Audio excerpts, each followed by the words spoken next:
అడగండి.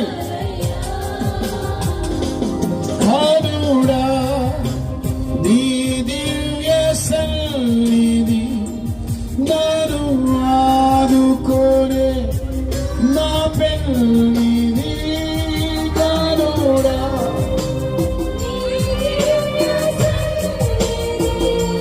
నన్ను ఆదుకోనే ఓ నీవే కావాలయ్యా నాతో రావాలయ్యా. అడుగు.